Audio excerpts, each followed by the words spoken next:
नमस्कार दोस्तों, एक बार पुनः आप सभी का हार्दिक स्वागत है आपके अपने YouTube चैनल पे। आज की इस वीडियो में हम डिस्कस करेंगे कंटेम्प्रेरी इंडिया एंड एजुकेशन के मोस्ट इम्पॉर्टेंट क्वेश्चंस। देखिए, इससे पहले हमने पेपर 1 के मोस्ट इम्पॉर्टेंट क्वेश्चंस डिस्कस किए, जिन्होंने आपके एग्ज़ाम में 100% वर्क किया। आपका 100% पेपर वहीं से ही आपको देखने को मिला। तो मैं उम्मीद करती हूँ आज का ये सब्जेक्ट भी आपके लिए हेल्पफुल रहेगा और आने वाले जितने भी सब्जेक्ट की इम्पॉर्टेंट क्वेश्चन सीरीज़ है सभी आपके लिए हेल्पफुल रहे। दोस्तों देखिए, जितने भी क्वेश्चंस हम आज डिस्कस करेंगे उन सभी का आंसर्स के साथ ई नोट्स का लिंक, पीडीएफ लिंक गिवन है वीडियो के डिस्क्रिप्शन बॉक्स में। आप वहाँ पे जाके पेड पीडीएफ डाउनलोड कर सकते हैं। एंड सिर्फ अगर आपको क्वेश्चंस चाहिए तो क्वेश्चंस फ्री ऑफ कॉस्ट आपको हमारे इंस्टाग्राम हैंडल, फेसबुक हैंडल और साथ में टेलीग्राम चैनल से मिल जाएंगे। आप किसी भी सोशल मीडिया प्लेटफॉर्म पे जुड़ के हमारे साथ उनको डाउनलोड कर सकते हैं। तो चलिए शुरुआत करते हैं क्वेश्चन नंबर 1 से। Question number 1 is describe the policies, acts and provisions related to education. Question number 2 is discuss about the concurrent status of education in brief. Question number 3 is critically examine about education of socially disadvantaged segment and marginalized group. बहुत important है, previous year में बहुत बार आया है।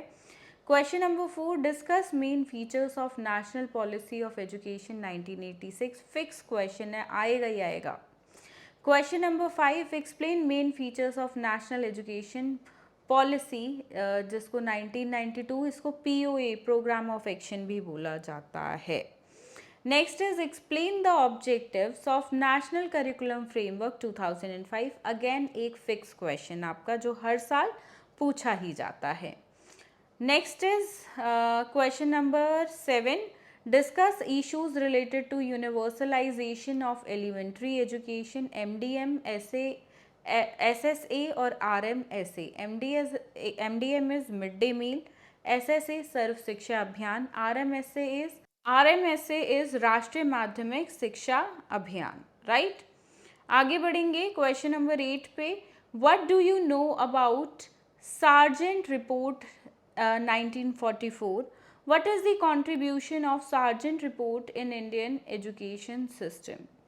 Question number 9. Explain the impact of new economic reforms of education. Question number 10.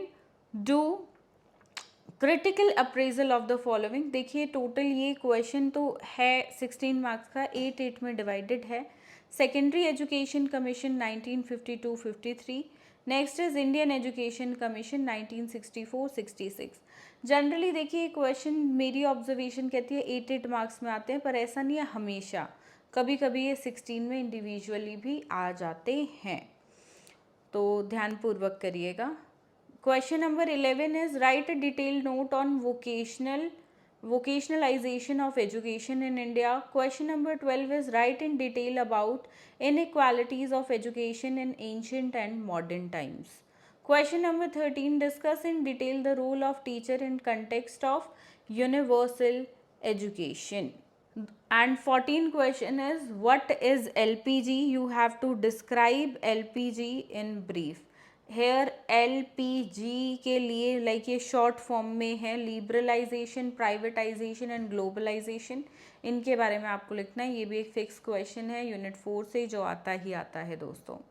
अब move on करते हैं Hindi medium के क्वेश्चंस पे। पहला है शिक्षा से संबंधित नीतियों, अधिनियमों और प्रावधानों का वर्णन करें। दूसरा है शिक्षा की समृद्धि स्थिति के बारे में संक्षेप में चर्चा करें।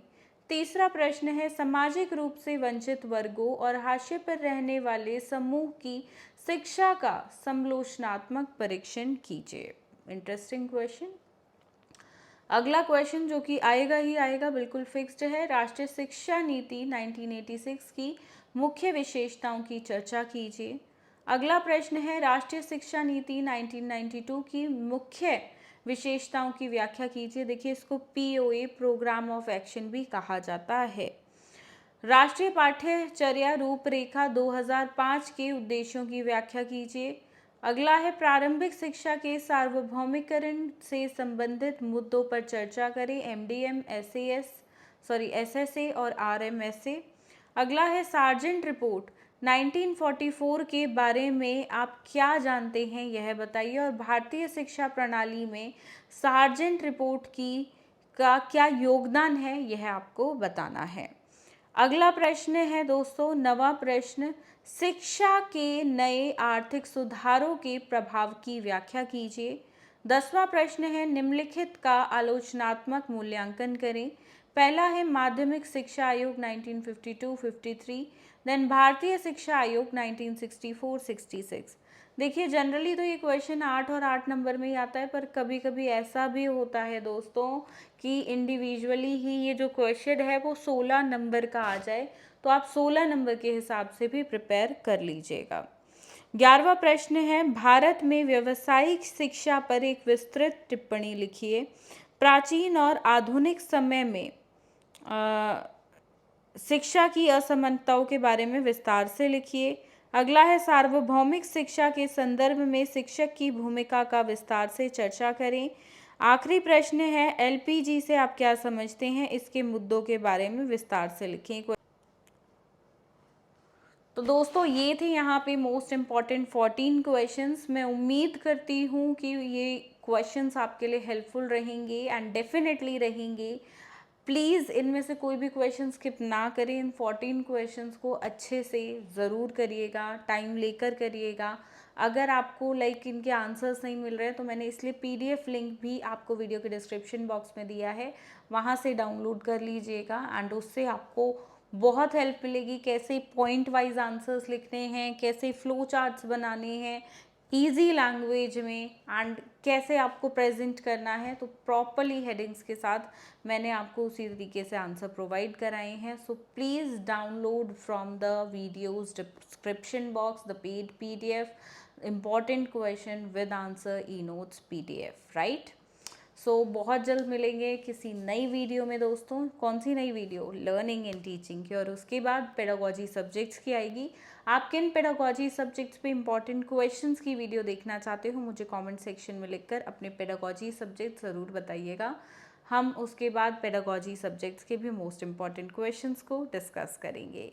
इस वीडियो के लिए सिर्फ इतना ही दोस्तों, मिलेंगे बहुत जल्द एक नई वीडियो में।